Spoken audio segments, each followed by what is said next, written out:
When thunder answered silence, the Marines who hunted death itself, the jungle fell silent. Not the peaceful silence of nature, but the suffocating silence of death waiting in the canopy. 23 Marines lay dead in 72 hours, each killed by a single shot from an invisible enemy. Traditional counter-sniper tactics had failed completely. The Japanese snipers, masters of concealment, turned every tree into a grave marker. Then on March 14, 1945, a young Marine corporal from Texas named Jack Morrison made a suggestion so audacious it bordered on insanity: use anti-tank guns to obliterate the trees themselves. March 11, 1945, 06:47 hours, Peleliu Island, Palau Archipelago. The temperature already climbed past 90 degrees. The smell of rotting vegetation, mixed with cordite from the previous night's bombardment, hung thick in the humid air.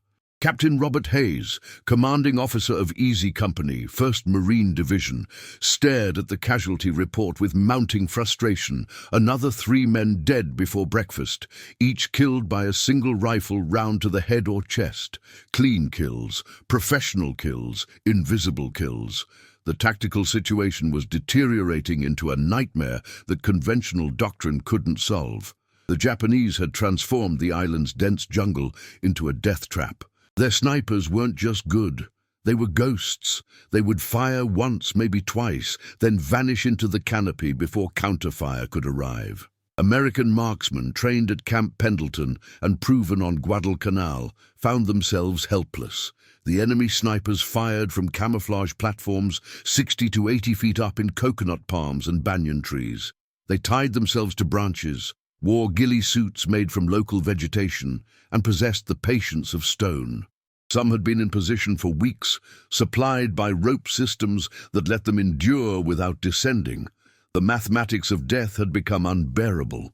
In 72 hours, Easy Company lost 23 men to sniper fire. That represented 15% casualties without a single confirmed kill against the enemy. Intelligence reports suggested at least 12 to 15 Japanese marksmen operated in their sector, all veterans who had trained in sniper schools in Manchuria. These weren't desperate soldiers firing wildly. They were professionals executing a strategy designed to bleed American units dry through psychological warfare and attrition.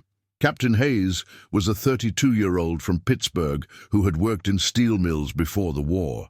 He understood problems that couldn't be solved by working harder using the same methods. His Marines were dying because they fought an enemy that had evolved beyond conventional counter-sniper tactics. Standard procedure called for observation, locating muzzle flash, then engaging with rifle fire or calling artillery strikes. But Japanese snipers had mastered firing during American bombardments, using the noise to mask their shots. They fired from positions with perfect concealment and multiple escape routes. American scouts who climbed trees to hunt them became priority targets themselves. 3 had died in the last week. The frustration infected every level of command. Battalion Commander Lieutenant Colonel Thomas Brennan, a West Point graduate from Virginia who believed in doctrine and procedure, ordered Easy Company to maintain defensive positions and minimize exposure. But defensive posture meant accepting casualties. Marines couldn't dig foxholes deep enough to hide from snipers who fired from elevated positions. They couldn't advance because forward movement meant exposing themselves to observation. They couldn't effectively return fire because they couldn't identify targets. The operational stalemate was killing morale as surely as bullets killed bodies. Corporal Jack Morrison was 23 years old, from Amarillo, Texas. Before the war, he had worked on his family's cattle ranch, hunting coyotes and repairing machinery. He survived Tarawa and Saipan by learning to think laterally. On the morning of March 12th, while sheltering in a bomb crater during another sniper attack, Morrison watched an M1 anti-tank gun crew preparing their weapon for possible Japanese armor counterattack. The M1 fired a 37mm high explosive shell designed to penetrate tank armor. Morrison had a realization that seemed simultaneously obvious and insane. If the gun could destroy a tank, it could certainly destroy a tree. If it destroyed the tree, it destroyed whatever was in the tree. No need to see the sniper, just eliminate his platform. Morrison presented the idea to his squad leader, Sergeant Frank Torres, a professional soldier from Los Angeles who respected creative problem-solving. Torres immediately recognized the potential, but also the institutional resistance they would face. Using anti-tank guns for counter-sniper operations violated established tactical doctrine. The guns were positioned for anti-armor defense. Ammunition was rationed for expected Japanese tank attacks. Battalion command would view the proposal as wasteful, unconventional, and possibly evidence of deteriorating discipline under stress. But Torres also recognized they were losing men daily to an enemy they couldn't engage effectively. He brought Morrison to Captain Hayes. The captain listened to the young Texan explain the concept: systematic destruction of potential sniper positions using high explosive shells, turning the jungle canopy into a killing zone for anyone hiding in it. The Japanese expected rifle fire and small caliber machine gun rounds that couldn't penetrate heavy timber. They didn't expect their concealed positions to be obliterated by explosive shells traveling at 1,500 feet per second. Hayes faced a command decision that could define his career: follow doctrine and continue accepting casualties, or authorize an unproven tactic using scarce resources that might fail spectacularly. He thought about the 23 men already dead, about the letters he would write to parents in Pennsylvania and Iowa and California. He thought about the Marines who wouldn't sleep tonight because they knew dawn brought another sniper hunt. He made his decision. They would try Morrison's idea. If it failed, Hayes would take responsibility. If it succeeded, it might save dozens of lives. The planning session that afternoon brought together Morrison, Torres, Hayes, and Lieutenant James Kowalski, who commanded the company's attached anti-tank platoon. Kowalski, a 25-year-old from Detroit who had studied engineering before the war, immediately grasped the ballistic mathematics. The M1's high explosive shell would detonate on impact with heavy timber, creating shrapnel and concussive force sufficient to kill anyone within a 20-foot radius. The psychological impact would be devastating. Japanese snipers relied on invisibility and invulnerability. Suddenly, their concealed positions would become death traps. But operational challenges remained formidable.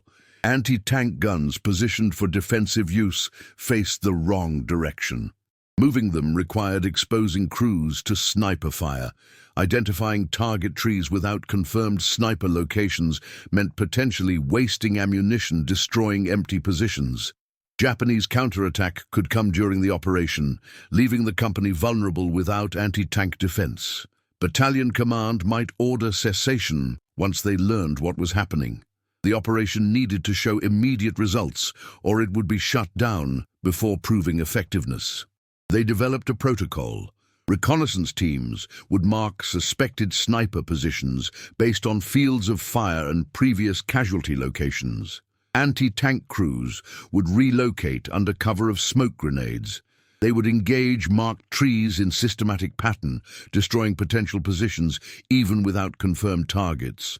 The strategy accepted ammunition expenditure as acceptable cost for eliminating the sniper threat. American industrial capacity could replace shells. It couldn't replace Marines. As the sun set on March 12th, Hayes sent word to Lieutenant Colonel Brennan's headquarters that Easy Company would conduct unconventional counter-sniper operations, beginning at dawn. He deliberately used vague language, knowing that explicit description would trigger immediate orders to stand down. The operation would begin before headquarters could stop it. Results would justify methods. 23 men were already dead. Tomorrow, the trees themselves would scream. March 13th, 05:30 hours. The jungle was still dark when Morrison's team began positioning the first M1 anti-tank gun. They moved in absolute silence, 4 Marines carrying the disassembled weapon through positions they had scouted during the night. The gun weighed nearly 1,000 pounds complete. They transported it in pieces: the carriage, the barrel, the shield. The ammunition. Every movement risked drawing sniper fire, but darkness provided temporary protection. Japanese marksmen were human. They needed light to identify targets. The physical conditions were brutal beyond civilian comprehension.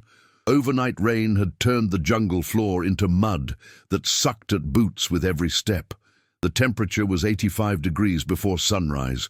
Humidity near saturation. Marines wore helmets and flak jackets that added 30 pounds to body weight already depleted by days of insufficient rations and constant tension. They operated on 4 hours of sleep in the last 48 hours. Adrenaline and determination pushed them forward when physical capacity had reached limits. Lieutenant Kowalski supervised positioning the M1 with precision that reflected his engineering background. The gun needed stable ground that wouldn't shift during recoil. It required clear field of fire toward the suspected sniper positions Torres had marked the previous afternoon. Most critically, it needed concealment until the moment of firing. Japanese observers would immediately recognize an anti-tank gun aimed at trees as unconventional threat requiring countermeasures. The element of surprise was finite resource. They needed to use it decisively before enemy adaptation eliminated advantage. The first target was a massive banyan tree, approximately 200 yards distant. The tree rose 80 feet, with thick aerial roots creating natural platforms.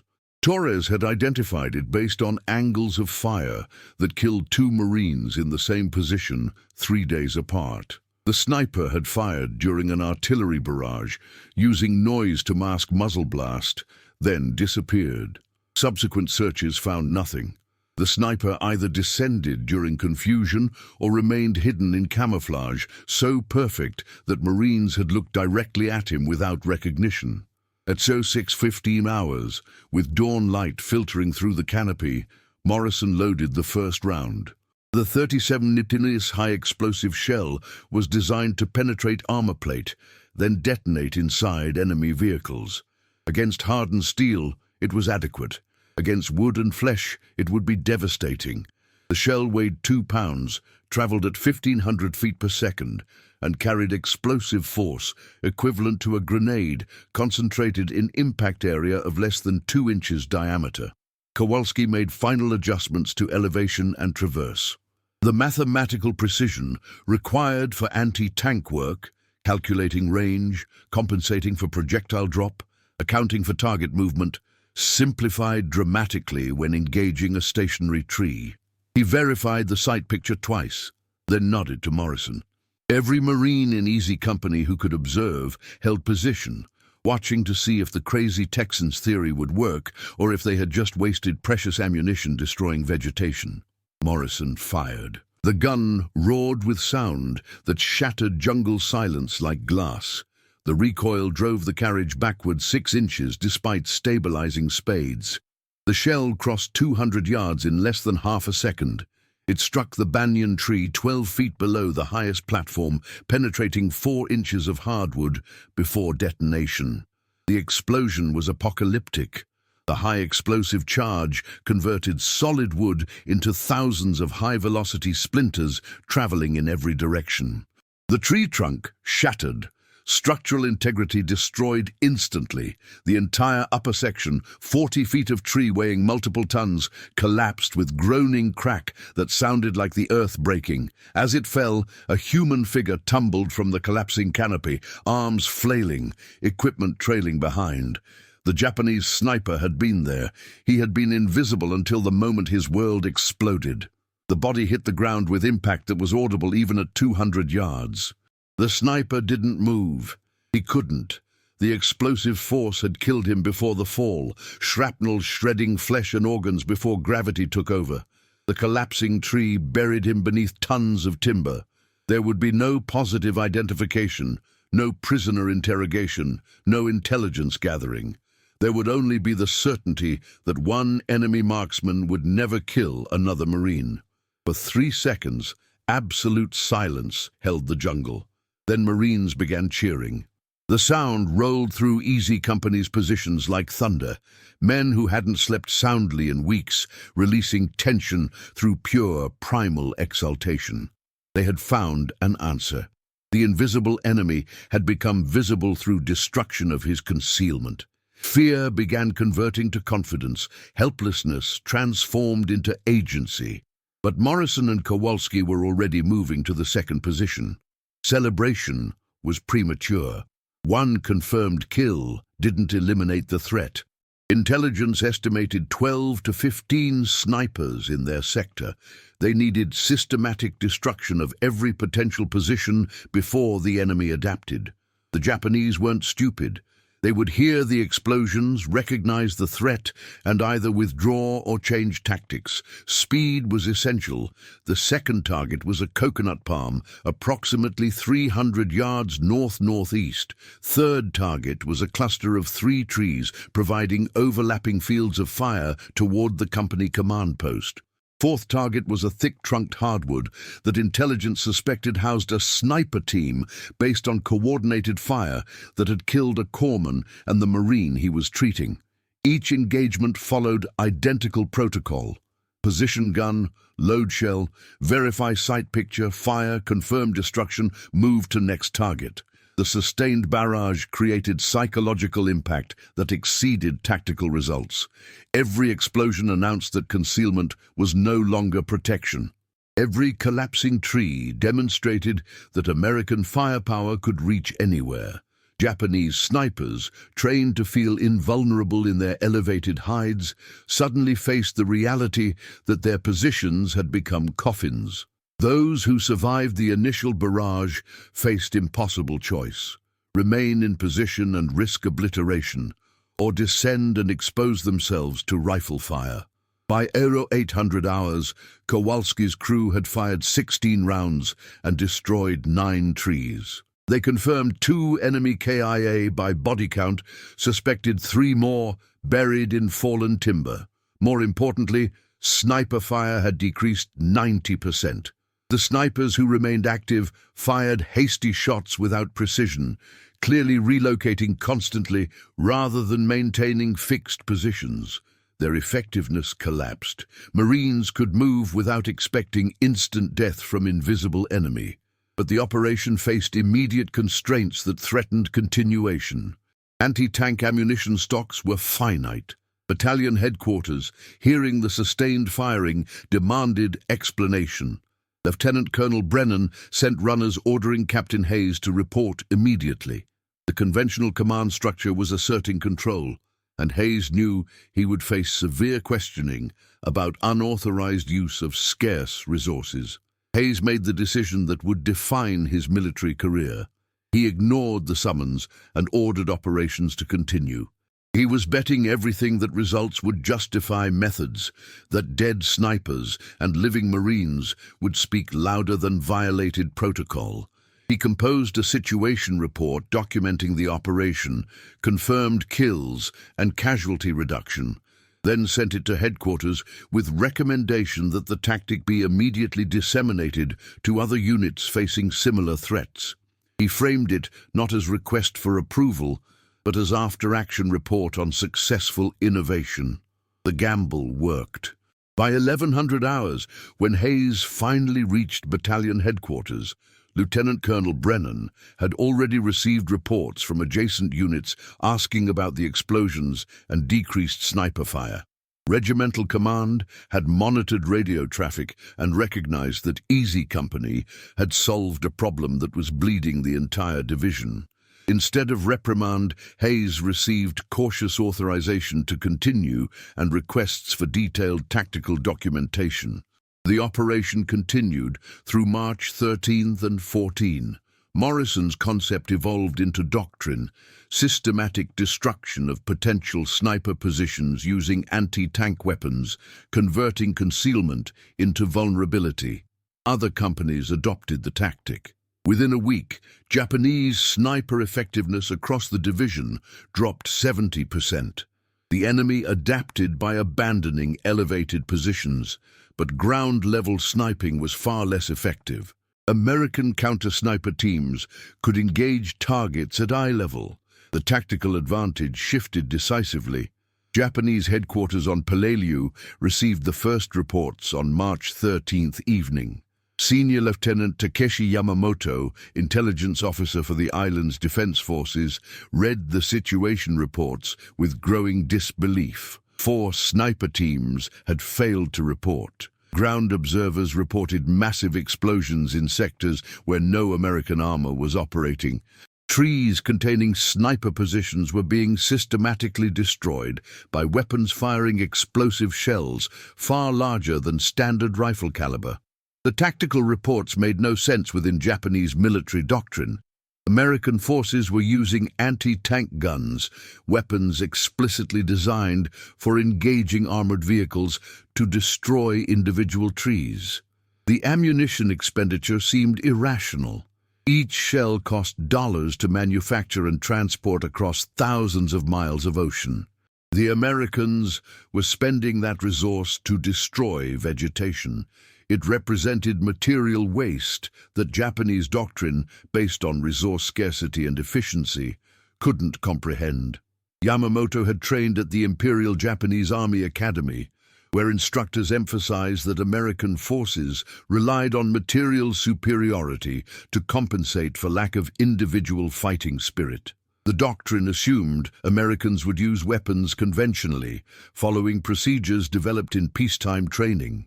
The concept that American field commanders would improvise new tactics using equipment in unintended ways contradicted fundamental assumptions about enemy capabilities. The report from surviving sniper team leader Sergeant Yoshiro Tanaka provided disturbing details. Tanaka had been positioned in a coconut palm 400 meters from American lines when he observed explosions destroying nearby trees.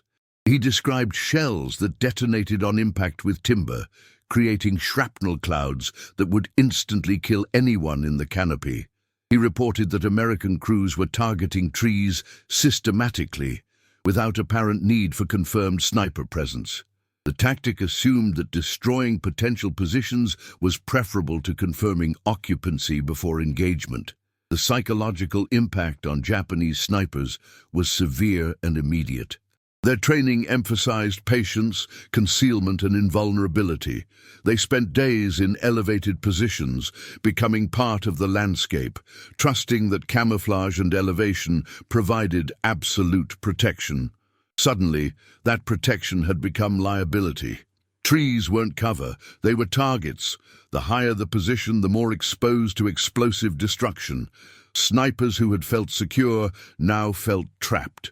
Commander Tadao Nakagawa, overall commander of Peleliu's defense forces, faced a tactical problem without obvious solution. His sniper teams had been inflicting steady casualties on American forces, degrading morale and slowing advances. Now that advantage had disappeared. The Americans had changed the rules through innovation born of necessity. Nakagawa's forces couldn't respond with equivalent counter-innovation because they lacked similar flexibility. Japanese military doctrine was rigid, based on predetermined tactics executed with precision. Improvisation was discouraged as evidence of inadequate planning. Intelligence reports from other Pacific islands confirmed this wasn't an isolated incident. American forces on Okinawa had begun using similar tactics after learning about Peleliu's results. Marines and Army units shared tactical innovations through official channels and unofficial soldier networks. What started as one Texas corporal's desperate idea was becoming standard procedure across the Pacific theater. The Americans had discovered that their industrial capacity, the ability to manufacture and transport unlimited ammunition, was itself a weapon. They could afford to fire 50 shells to kill one sniper because those 50 shells cost less than one Marine's life. Japanese observers stationed in concealed positions reported details that revealed American operational procedures. The anti-tank crews worked with methodical efficiency that suggested training and doctrine, even though the tactic was barely 2 weeks old. They identified target trees based on fields of fire and historical casualty patterns. They engaged targets systematically, moving from one position to the next without pause.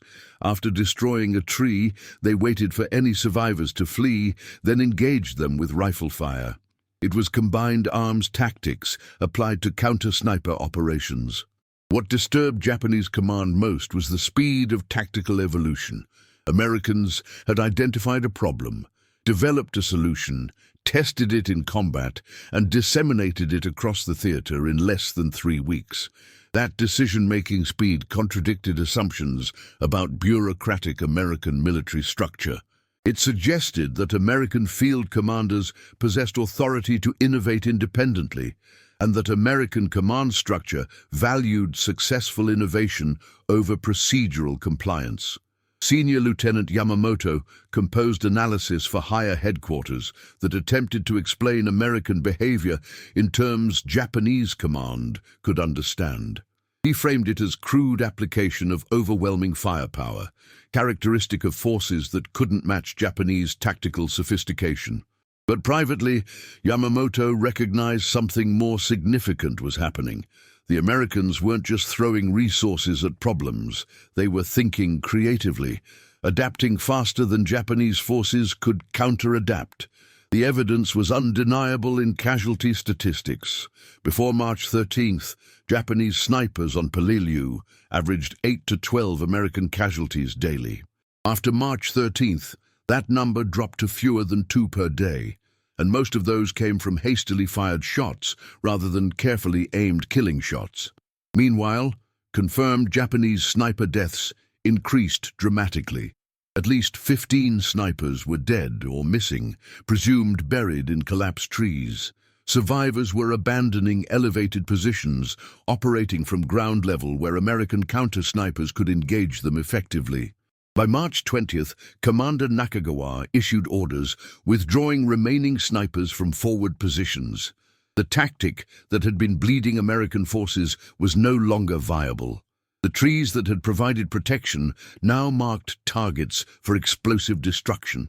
Japanese forces adapted by emphasizing different tactics, prepared defensive positions in caves, coordinated mortar fire, night infiltration. But the psychological advantage was gone. Americans had proven they could innovate faster than Japanese forces could adapt. Captured documents found after Peleliu's fall included Yamamoto's intelligence assessments. One passage stood out to American translators. The enemy has demonstrated capacity for tactical innovation that exceeds our assumptions.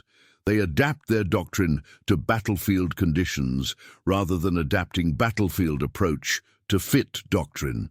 This represents fundamental difference in military philosophy that places our forces at disadvantage when conventional methods prove ineffective. It was the highest compliment one professional soldier could pay another, the admission that the enemy had outthought you. The Americans hadn't just won through material superiority, they had won through creative application of available resources to solve battlefield problems. One Texan corporal, frustrated by invisible death, had changed the tactical balance across the entire Pacific Theater by asking a simple question: what if we just blow up the whole damn tree? September 2nd, 1945. The surrender ceremony on USS Missouri ended 6 years of global conflict. Across the Pacific, Marines returned home to cities and farms and factories, carrying memories of islands whose names, Tarawa, Peleliu, Iwo Jima, Okinawa, would forever mark American military history. Among them was Jack Morrison, 24 years old, returning to Amarillo with combat decorations and psychological scars that would take decades to heal. The tactical innovation Morrison sparked on Peleliu had saved hundreds, possibly thousands, of American lives during the war's final campaigns. After official documentation reached Marine Corps headquarters in March 1945, the tree destruction protocol became standard counter-sniper doctrine. Training manuals were updated. Anti-tank crews received specific instruction in engaging elevated positions. What began as desperate improvisation became institutional knowledge, tested in combat and validated by reduced casualties. The immediate statistical impact was undeniable. Marine divisions that adopted the tactic reported 60 to 80% reduction in sniper casualties within 2 weeks of implementation. The technique proved effective not just on Pacific Islands, but in any environment where enemy forces used elevated positions for observation or fire. The fundamental principle, that destruction of concealment was often more efficient than engaging concealed enemies, influenced tactical thinking far beyond counter-sniper operations. But the broader impact transcended specific tactical application. Morrison's innovation represented validation of a principle that would define American military culture through the Cold War and beyond. Junior personnel who understood battlefield problems could contribute solutions that senior leadership might never conceive. The rigid hierarchy that characterized earlier military eras was evolving towards structure that valued initiative and creative problem-solving. A corporal from Texas, working with a lieutenant from Detroit, had solved a problem that colonels and generals couldn't crack through conventional thinking. Captain Robert Hayes, who had authorized the operation despite risk to his career, received official commendation and promotion to major. More significantly, his willingness to trust junior personnel's judgment became case study in military leadership courses. Hayes embodied the principle that effective leadership meant creating an environment where innovative thinking could flourish, even when innovation meant violating established procedure. His decision to continue operations despite headquarters summons demonstrated courage that matched any combat action. Lieutenant James Kowalski returned to Detroit, where he used GI Bill benefits to complete his engineering degree. He worked for Ford Motor Company during the post-war automotive boom, applying lessons learned coordinating anti-tank crews to manufacturing efficiency problems. In 1952, interview with Detroit Free Press, marking the war's 7th anniversary, Kowalski reflected on Peleliu.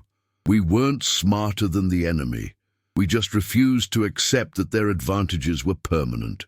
When conventional methods failed, we invented new methods. That's the American approach to any problem." Sergeant Frank Torres, the squad leader who first brought Morrison's idea to command attention, stayed in the Marines, retiring as Sergeant Major in 1963. He spent his final years of service as instructor at Camp Pendleton, teaching small unit tactics to new Marines preparing for Vietnam. He emphasized to every class that combat effectiveness required both discipline and initiative, that following doctrine was essential until doctrine failed, and then thinking independently became survival skill. But the legacy extended beyond individual careers. The Peleliu innovation influenced broader development of combined arms doctrine.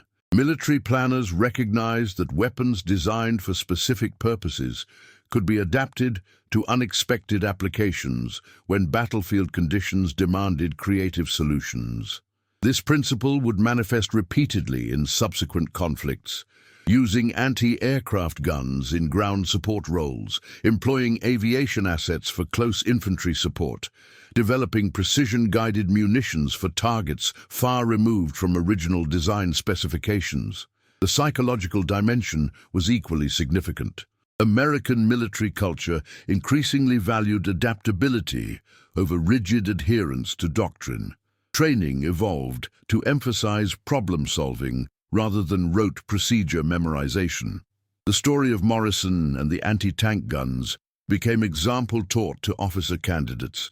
Identify the problem clearly, consider unconventional solutions, test rigorously, adopt rapidly if effective, disseminate immediately across the force.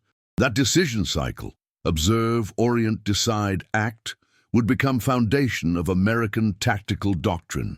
For the Japanese military analysts who studied the Pacific War's lessons, the tree destruction tactic represented embarrassing failure. Their forces had developed effective sniper techniques based on sound tactical principles, but they hadn't anticipated enemy counter-innovation at speed that rendered their advantages obsolete within weeks. Post-war assessments acknowledged that Japanese military culture's emphasis on predetermined doctrine had created vulnerability to opponents who adapted faster than Japanese forces could respond. In 1968, as Vietnam War intensified, Marine historians produced classified study examining innovations from previous conflicts that offered lessons for jungle warfare.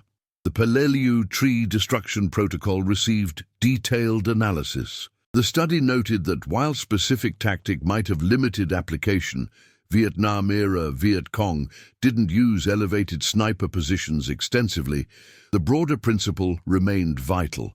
Identify enemy tactical advantage, develop counter-tactic that eliminates advantage rather than competing within established framework, implement rapidly, assess results rigorously. Jack Morrison lived quiet life after the war. He returned to ranching, married his high school sweetheart, raised 4 children. He rarely discussed Peleliu. Like many combat veterans, the memories were too raw, too complicated by survivors' guilt and moral ambiguity that came with killing. When his grandson asked about the war in 1982 interview for school project, Morrison's response was characteristic. "We did what needed doing. Men were dying. We found a way to stop it. That's the job." In 1985, Marine Corps Association published 40th anniversary retrospective on Pacific War innovations. The article on counter-sniper tactics included interviews with surviving participants. Morrison, 63 years old, finally spoke publicly about the operation's emotional weight. "Every time we fired, I thought about the ammunition. Each shell cost money, took resources, but then I thought about Torres, about Hayes, about the kids who would have died if we hadn't tried something different. You can replace shells. You can't replace people." The Peleliu tactic entered broader American consciousness through books, documentaries, and eventually entertainment media. It became symbol of American pragmatism. When faced with impossible problem, refuse to accept impossibility. Apply available resources creatively, test rapidly, accept failure as data rather than defeat. Iterate until solution emerges. That approach characterized not just military operations, but American technological and economic development throughout the 20th century. The final legacy was most personal. At Marine Corps reunions from 1950s through 1990s, Easy Company veterans would gather. Fewer each year as age claimed what combat hadn't. They would remember Peleliu's heat, the jungle's oppressive humidity, the constant fear of invisible death. And they would remember March 13th, 1945, when the trees started falling and the invisible enemy became mortal. They survived because one Marine from Texas asked a question nobody had considered, and leadership was willing to try the answer. In the end, that willingness to question assumptions and act boldly on unconventional solutions proved as decisive as any weapon in the American arsenal. The story of American ingenuity doesn't end with history books. It lives in the courage of those who refused to accept defeat when conventional methods failed. Subscribe to uncover more untold stories of the men and women who changed warfare through creative thinking and determination. Drop a comment. What other forgotten innovations from World War II deserve recognition? Hit that like button if you believe the greatest weapon isn't firepower. It's the ability to adapt.